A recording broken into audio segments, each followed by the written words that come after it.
Assalamualaikum warahmatullahi wabarakatuh. Selamat datang kawan-kawan semuanya di channel Ngobrolin Horor. Di sini ada kami berdua seperti biasa, seperti hari-hari sebelumnya. Ada Bro Ayung juga di sini yang mau ngebawain cerita-cerita horornya ke kawan-kawan semuanya. Monggo, Mas Ayung, Bro Ayung, Mas Gondrong atau apapun namanya udah Gondrong sekarang. Waktu dan tempat dipersilakan. Monggo. Baik, terima kasih atas kesempatannya Mas Firu. Tak nyapa kawan-kawan dulu seperti biasa. Monggo. Assalamualaikum warahmatullahi wabarakatuh. Waalaikumsalam. Bismillahirrahmanirrahim. Apa kabar kawan-kawan ngobrol semua? Semoga semua dalam keadaan baik, sehat dan selalu bahagia tentunya kapanpun dan dimanapun saatnya. Amin. Kembali kita di ngobrol. Ada Mas Biru, ada aku. Betul. Yang akan menyuguhkan cerita horor. Betul. Di 30 atau kurang ya. Iya, hari ini ada cerita apa nih, Bro Ayung? Ada cerita apa? Iya. Langsung cerita aja ya, Bi. Langsung cerita ini, sorry ya, tak geser-geser ya. Oke, terima kasih buat teman-teman yang baru mampir di channel ini. Semoga menghibur itu aja. Iya. Jangan bosan-bosan ya, ajak kawan-kawan yang lain juga mampir di sini. Betul. Oke. Nonton. Jangan lupa nonton. Jangan apa. Gimana? Ada cerita apa? Ada sebuah cerita apa? tentu Mas Biru. Ini kita akan kembali jalan-jalan ke Tumaritis. Dengerin banget sebenarnya. Belum ngerin, tapi nggak apa-apa. Itu Nggak apa-apa biasanya ya. menarik. Nah. Kita akan Kalau nggak pura-pura aja gitu, jangan di Tumaritis di mana gitu kan. Oh, gitu Bisa. ya. Oh gitu ya. Nah, pokoknya yang penting di perkampungan. Tapi nggak apa-apa kalau Tumaritis ya. Udah Tumaritis. Iya, soalnya semalam baru aja kan keluar terus ketemu sama Mas Agus. Mas Agus itu siapa? Ya masih saudara Narbrotomi lah, ipar. Oh, Mas Agus itu. Iya, Agus Jenggot. Ada gitu iparnya, ya. Ada iparnya. Beliau itu kan sekarang tinggalnya nggak di situ, nggak sama orang tuanya, istri begitu ya. Tapi udah hijrah ke rumah orang tuanya. Oh, pindah. Tapi Dari mertua ke mertua gitu ya. Dari mertua ke orang tua sendiri. Iya kan mertuanya istrinya. Betul sekali. Dari mertua ke Ya, mertua. nggak jauh, Bi. Sebenarnya cuman mungkin 100 meteran, tapi harus ngelewatin kebun bambu. Itu ke arah mana berarti? Karangetan. Asban. Setelah Asban, harus melewati Asban. Harus melewati Asban dulu. Di sana ada tanah lebakan. Lebak itu kuak begitu ya dalam. Konon zaman bala itu kali gitu ya. Nah, di situ sering sekali terjadi penampakan. Konon seperti itu, dan bila mana ada orang yang dikuburkan di situ, biasanya rentan jeblos. Karena dulunya kali katanya. Kalau jeblosannya dikorek gitu, adanya pasir, bukan tanah seperti berarti yang lain. tanah nggak padat ya. Berarti ya agak masuk akal lah seperti itu. Tapi ini nggak mau menceritain tanah pekuburan, tapi ada hal yang dialamin Mas Agus di 2 hari yang lalu, Mas Bi. Ngalaminnya dia sama istrinya. Lia namanya kalau nggak salah. Namanya Lia. Iya kan. Namanya Lia. Dulu pernah diceritain kan. Iya, namanya Lia. Jadi Mas Agus itu punya putra satu, ya baru satu. Terus usianya kan sekitar 4 tahunan, tapi udah pinter ngomong kayak gitu. Daripada pinter ngomongnya, cenderung pinter rewelnya, Bi. Rewel, pinter tapi rewel. Dia nyebelin lah kayak gitu, tapi ya lucu, gemuk juga, gendut. Nah, kemarin malam itu, di 2 malam yang lalu, kalau anak kecil kan suka kadang bangun malam gitu ya. Kalau dia udah malu, nggak pipis di celana, minta antar belakang. Minta antar ke belakang kayak gitu. Tapi ini bedanya gini, nyebelin. Memang saya kan biasanya kalau misalnya habis kerja siang gitu, nyari hiburan lah daripada sepaneng, keluar malam ke tempat teman-teman, apa ketemu kamu kayak gini sama teman-teman yang lain. Jadi biasanya tongkrongannya dia kan beda. Malam itu aku lagi gimana rasanya ya? Aku tahu istri itu lagi dapat, nggak dapat lah. Aku juga nggak pengen berhubungan, tapi aku pengennya di rumah kayak ada rasa was-was yang tiba-tiba aja aku merasa kayak gitu. Nah terus Mas, akhirnya ya gitu, aku keluar cuman kayak mau naruh sesuatu lah buat teman-teman upeti habis gajian gitu kan, naruh rokok lah sama kopi. Karena ganti-gantian sih, Bi, kadang-kadang seperti itu, rezeki ganti-gantian. Dia langsung pulang. Oh, balik Gus, bisa nih balik gitu. Kenapa balik? Lah agak ada urusan. Emakmu sakit lagi, emang emaknya sering sakit-sakitan, Bi. Iya, begitulah namanya orang tua. Daripada sehatnya banyakkan sakitnya, orang udah begitu. Pulanglah Mas Agus itu. Nah, rumahnya itu kan masih rumah tua ya. Cuman depannya udah dipugar, versi keramik, tapi dalamnya, modelnya semua itu masih rumah kuno. Di belakang itu tadi ya, area pemakaman, tapi sebelumnya kebun-kebun bambu.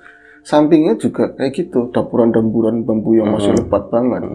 Nah, di kemarin malam itu, Yung, Aku sih nggak denger, awalnya aku nggak denger. Aku leye-leye main HP, kata istri, Pak, rusak-rusak gitu, jangan kenceng-kenceng. Main suaranya. HP. Iya, pakai headset kayak apa? Dia pakai headset, tapi kan ya terlungkup sini ya. Dia ada dipan di atas istri sama anaknya. Dia di bawah di kasur gelaran gitu. Nah, tempatnya Agus kalau dia ngeringkuk begini tuh di atasnya ada jendela gede. Nah, setelah jendela gede itu kalau dibuka itu kebun bambu. Ya orang pakai headset ya kedengeran apa-apa. Dan anaknya nangis ngakik-ngakik. Tapi dia sempat lihat anakku itu minta keluar lah, ngelirik begini di pintu, dia minta keluar pasti mau pipis. Tapi kok lama-lama kayak nggak pada tidur, dipasangin headset lagi begini kayak nggak pada tidur. Tahu-tahu ditabuk sama itu. Oh, tua primen sih, anaknya nangis kayak gini, headsetan, pantasan dipanggil-panggil nggak kedengeran kayak gitu. Iya, nggak kedengeran, ini kesumpel sih mah kayak gitu. Emang kenapa sih? Ini bocahnya nangis. Oh iya nangis, kok nangis kenceng banget kayak gitu, minta apa? Nah, bocah itu dari dulu itu sering ngeliat hal-hal kayak gitu kan. Prasangkanya aku jangan-jangan digangguin. Emang pas lu ngomong di sini mau sore gitu. Dari sore lihat habis pergi kemana? Nggak kemana-mana. Orang mah jangan mikir kayak gitu dulu. Pak ini nangisnya pengen minta nugget, Bi. Nugget ya. Mau minta nugget, tapi jam semene tukunin ngendi? Jam segini mau belinya di mana? Oh, boy, katanya ada-ada aja. Katanya, ya, taruhlah namanya Firman. Dulu namanya siapa aku lupa wis. Biasa nggak baca Firman. Iya, sebut saja Firman. Man, minta yang lain aja. Susu kan papa udah beli tadi. Terus jajan-jajan namanya habis gajian kan, Bi. Ada ciki, ada macam-macam, tapi nggak ada anak mas. Ini kan anak sekarang, Bi. Terus ngomongan, Mah, kayak gitu. Mah, nugget, adet, Bi. Ngomongnya adet oyeng, adet yang digoreng sekarang. Wah, masa maring Indomaret Pak tuku nugget? Sungkan temen artis jam 11 malam, Bi. Jam 11 malam suruh beli nugget di mana. Akhirnya kan mereka itu coba ngeneng-ngenengi lah supaya anaknya diam, jangan nangis. Mainan ini sebentar diam, sebentar nangis lagi. Akhirnya ada emosi timbul kan di Mas Agus itu. Oh, gara-gara tok kamu itu cari masalah aja. Kalau siang papa langsung keluar, malam-malam begini mau jual nugget siapa? Istrinya nyeletuk. Nugget dagangan kayak kie jam semene, dagangan itu jam segini. Yang mau beli setan itu di jendela langsung gitu, Bi. Ada suara ngikik, Bi. Di jendela langsung deket banget dong. Deket banget, bener-bener deket banget. Aku lepas headset. Ya sampingnya aku langsung bisa spontan, bisa kayak anak bocah. Aku itu masih di bawah langsung ini lompat itu ke atas kasur. Kan kamu denger mah? Ya aku denger banget lah, Pak. Ya kan ada kayak gituan lagi, mau lah balik lagi ke rumah ibu aja ke sana. Di sini tuh terlalu angker. Itu pasti kunti tambah ketawa. Terus ininya sampingnya jendela itu kan dekatnya ada lektor L begini. Nanti ada pintu yang tembus ke sompang bagian belakang rumah. Di situ ada tralis, tapi memang dia dikunci. Tralis lama lebih. Jadi pakainya versinya besi. Itu buat mainan ding ding kayak semacam pakai keramik atau benda keras. Kalau kayu jelas bunyinya nggak kayak gitu. Ding serak ding kayak gitu lagi. Ya, digesek-gesek gini ya. Langsung diam aja. Terus tapi bocah kok malah diem, aneh gitu kan. Bocah malah diem. Biasanya kalau ada hal-hal kayak gitu mendekat aja, dia langsung nangisnya kejer. Kok tumben jadi ngerang nangis man kayak gitu. Ada setan di luar malah nggak nangis. Ngomong ada bahasa setan, nangis kejer lagi. Di sananya ketawa ngikik di luar. Pak metu ya kenapa? Keluar sana situ kan laki-laki, usir dibacain apa kayak setan katanya kayak gitu. Yang udah aku baca ayat kursi pinteran dia katanya kayak gitu, Bi. Akhirnya kan mereka itu malam, jadi si Firman itu saking lelahnya dia tidur sendiri. Dan suara itu nggak lama sih, katanya mungkin mau antara 3 menitan lah. Berarti cuma sebentar tuh. Cuma sebentar.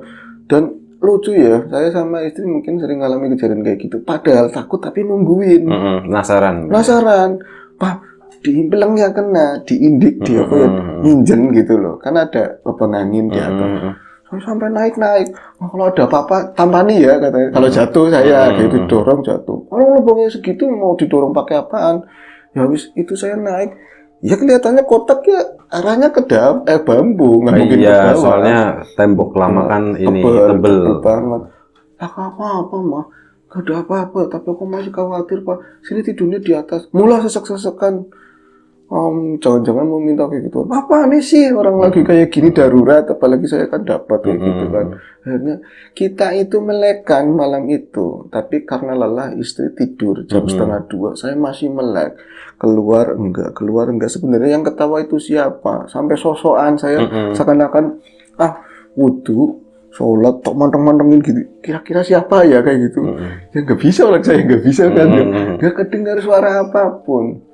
Malam itu selesai. Paginya istri yang namanya perempuannya ke tukang sarapan kayak gitu ngobrol sama tetangga. Semalam itu ada suara ngikik mirip kayak kuntilanak. Soalnya si Firman ngomong minta beli nugget.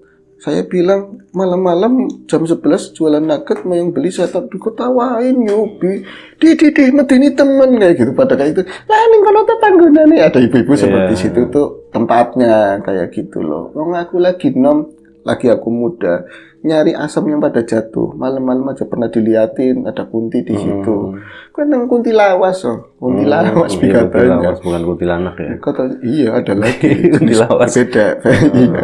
Ada ini ya jenis berbeda terus ngomong, "Ini jangan medeni sih, jangan nakut-nakutin Mbah. Orang saya di situ baru pengennya betah."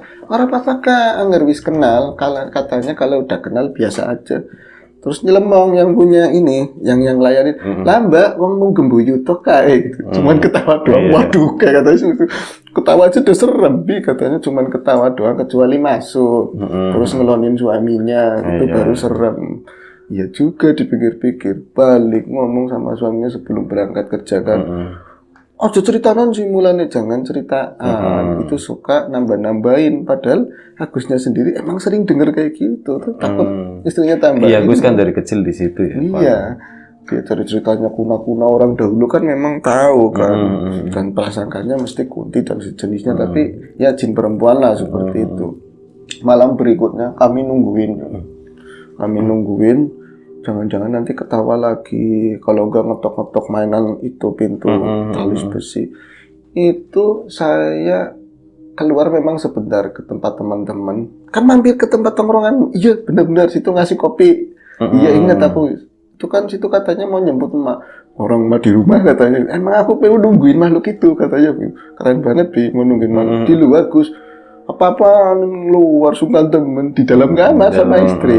Tapi si Firman antar. Oh, jadi dia ke situ cuma sebentar doang, buru-buru pulang karena nungguin itu. Jangan sampai masuk langsung. Lah apa?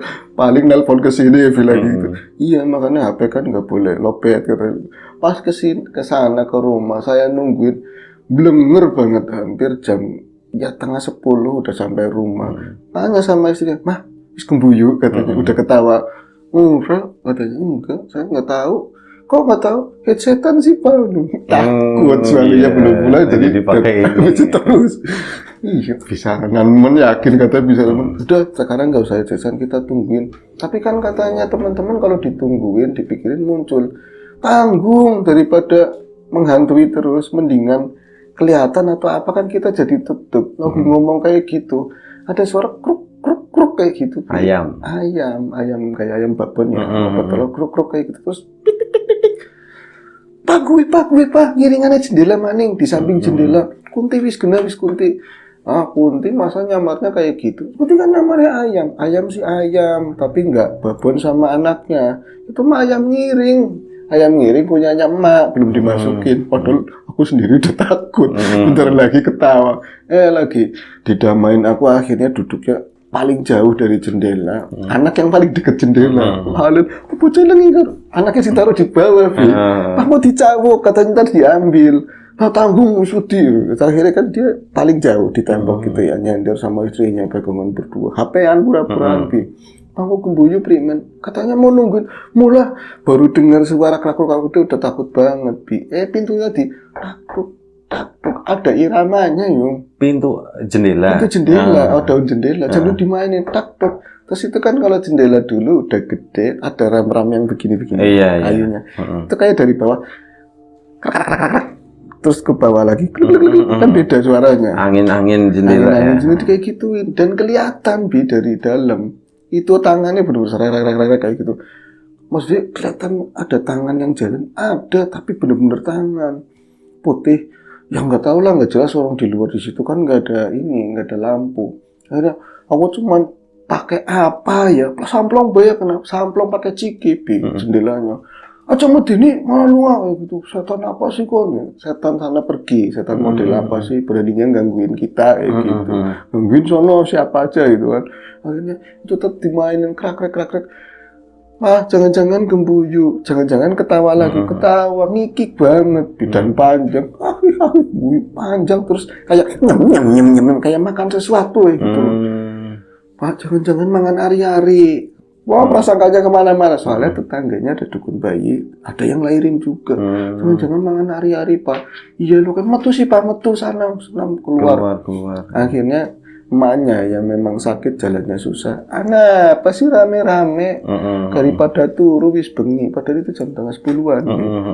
Mak, anak Kunti, aku pekrungu katanya, aku juga dengar. Emaknya juga dengar. Gus, bocah lanang tiliki ya Gus.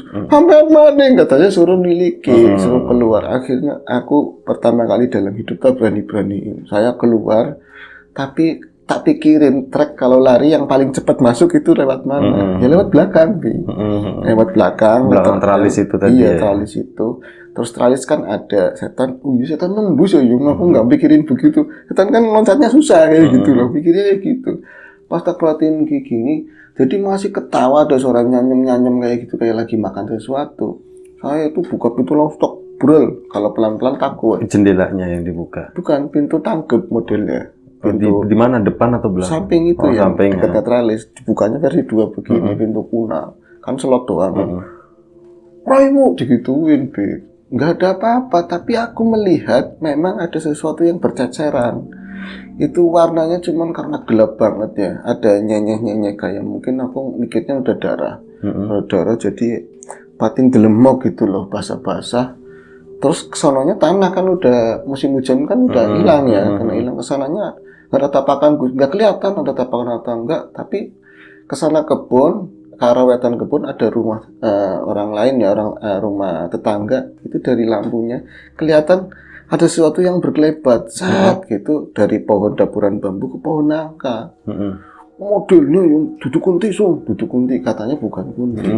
Kalau kunti cenderung terawat, maksudnya itu kayak gitulah bentuknya. Kalau ini rambutnya jegrek kayak gitu, Bi, lebih keriting kesana lah susah. Terus jalannya kayak gini, kayak patah-patah begitu, dan kayak bawa sesuatu banyak banget lah, yang digendong, rembong gitu ya, rempong banget. Aduh, itu yang dibawa mayat, apalagi mangan bayi, pikirannya seperti itu langsung gitu. Astagfirullahaladzim, turu, mak turunin kene mak, mati tidurnya di kamar bareng-bareng. Nah, seseka, sampean pengen dipangan kok mati ya Gus, sampean mati gelem enggak, turun tidurnya di kamar, Bi. Tidurnya di kamar sampai pagi. Berarti mereka ya karena mungkin ada orang tua ya, damai orang tuanya yang jaga, jadi mereka itu berdua. Nah itu paginya istri udah disetel jangan ngomong cerita sama tetangga. Sorenya aku sendiri penasaran pulang kerja. Pulang kerja itu saya berdoa kan lewatnya kebun lagi. Biasanya lewat depan kan ada kayak jalan, inilah jalan gang. Dia lewatnya belakang, setapak. Motor kan bisa lewat. Ngomong, ya Allah, tapi itu udah masih jauh sih, Bi, masih jauh. Tapi kalau mau ke area situ harus ada lewat situ dulu. Gang utama ya, pintu masuknya itu ada bis-bisan, lepanan kayak gitu kan. Sebelum masuk ke situ, dia berdoa, ya Allah, kalau aku nggak mau digangguin, cukup di rumah sana aja. Ini supaya istriku betah. Tapi kalau memang ini udah mau gelap, sengaja hampir ke tempat teman sih, itu mau maghrib banget. Kalau memang ada makhluk itu muncul sekarang, aku pengen tegas-tegasan lihat kayak gitu. Saya doa, tapi nggak dipikirin. Pengennya jangan ada kayak gitu. Aku liwat, berarti di sini ada bis-bisan, ya bis-bisan itu yang jembatan kecil ya. Duduk-duduk situ ya. Di sana ada kalianan kecil, di situ ada bekas rumah bongkar. Udah lewat pelan-pelan pakai motor. Udah lewat, di mata sini ada yang duduk di sana, Bi. Kelihatan duduk di sana tapi kalangan kayak ya pohon-pohonan kayak gitu, semak. Lo kan kayak masa itu kayak gitu kan, berhenti, dia mundur aja, saya sama motor-motornya masih hidup. Kalau misalnya dia nyelingkup, serem mau langsung buang kayak gitu. Jadi dapat Iya, mundur belakang pakai motor. Ya Allah, memang ini beneran dia apa bukan katanya.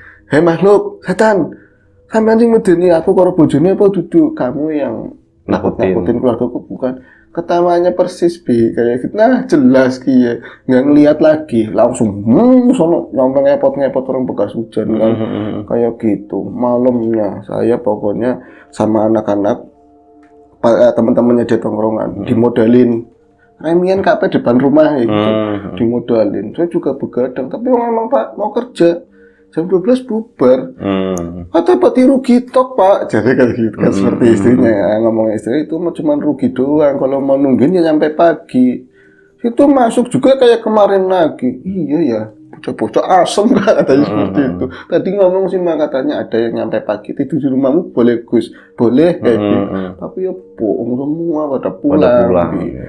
Tapi ditungguin mereka berdua itu, emaknya nggak mau tidur di situ lagi, meriang sih kemarin, melek sih bi, nggak ada suara apapun, anaknya ya anteng, Firman anteng, semelak apa-apa, katanya nggak ada apa-apa, tapi aku cerita tadi sore ada di sana, bis pindah panian nih, udah pindah, mereka tidur, terus karena begadang sampai dari kemarin pagi-pagi diketok-ketok jendelanya bi, pagi-pagi jam 6. Gus, metu katanya. Gus keluar, kelon boy katanya. Kelon aja. Tuh, siapa itu yang ngetokin? Ada tetangga, suaranya itu paham banget. Tetangga dan kerja bareng. Siapa sih? Kayak suaranya Mansukri. Apa sih Mansukri? Gus, metu gagian penting, gagian. Katiliki. Itu lihat di depan. Kenapa ya Sukri kalau misalnya ini nggak pernah dia itu ngomongnya itu jablak tapi sopan, apa-apanya lewat depan, nggak lewat samping. Iya ini darurat mungkin. Iya, apalagi kebun susah dilewatin, banyak ular, terjal lah bekas runtuhan rumah. Itu Gus ngarep tiliki, ya Gus keluar sambil pakai sarungan doang, lewat pintu belakang lagi. Apa man? Ngarep kok menek ke depan. Bukan lewat belakang gitu ya? Terserah rumah aku, katanya terserah rumah aku, kan ngarep tiliki. Ternyata bangset dong, selama 2 malam aku digodain, 3 malam ya. Jebule wong edan ngarep di teras lagi makanin nangka, nyam kayak gitu, makanin nangka bi. Pas di teras itu kan ada bis-bisanya, dia nyender, rewuk banget, keriting begitu, kotor banget. Nih di sini botol aku apa jadi bawain semua. Oh ternyata orang gila. Iya, ranting-ranting diikat semua kayak gitu, jadi rembek banget. Wah, emang kan sih medeni ketawa-ketawa doang. Kenapa Gus? Nggak tahu Sukri kan. Gus ngomong perempuan lagi makanin nangka jatuh. Iya setengah bosok lah. Pantesan ada nyam terus pas malam itu dikejar kayak ke pohon nangka itu lagi makanin nangka. Jadi kan cerita setan apa? Kayaknya sih setan duduk gue kamu ngepet. Tahunnya itu. Tahunnya orang gila. Yang jelas tahunnya memang aslinya itu. Setelah malam itu nyatanya nggak ada lagi dan diusiri sama warga. Nakal katanya sering godain bocah kecil, napok pakai ininya yang digantung-gantung. Botolnya itu. Botol-botolnya. Ya itu fix ya, bukan setan. Bukan setan. Ya itu aja sih ceritanya. Oke. Iya. Tapi cukup spot jantung katanya. Iyalah pasti kayak gituin. Orang pasti mikirnya juga setan dulu, ternyata orang gila ya. Orang gila. Dan di depan santai banget kayak nggak ada masalah, makanin nangka gitu. Mau lu Mas. Jadi Agus kan ganteng. Mas, bojo yuk kayak gitu ngomong nyebelin banget. Minta diperistri itu. Terima kasih. Ya. Bro Ayung, ternyata kita kena prank sama orang gitu ya. ODGJ ya, orang gila. Iya. Yang dikiranya kuntilanak. Oke, terima kasih Bro Ayung. Terima kasih Mas Agus juga udah berbagi ceritanya. Terima kasih banyak. Kita mohon maaf misalnya ada sesuatu yang gak berkenan di mata, di hati, telinga kawan-kawan semuanya mohon dimaafkan. Doa terbaik pastinya dari kami untuk kawan-kawan semuanya, dimudahkan segala sesuatunya. Amin. Yang sakit segera diberi kesembuhan, yang masih sehat tetap dijaga kesehatannya. Sampai jumpa di episode selanjutnya Ngobrol Horor, masih bersama kami berdua, Bro Ayung juga di sini. Jaga kesehatan kawan-kawan semuanya. Assalamualaikum warahmatullahi wabarakatuh.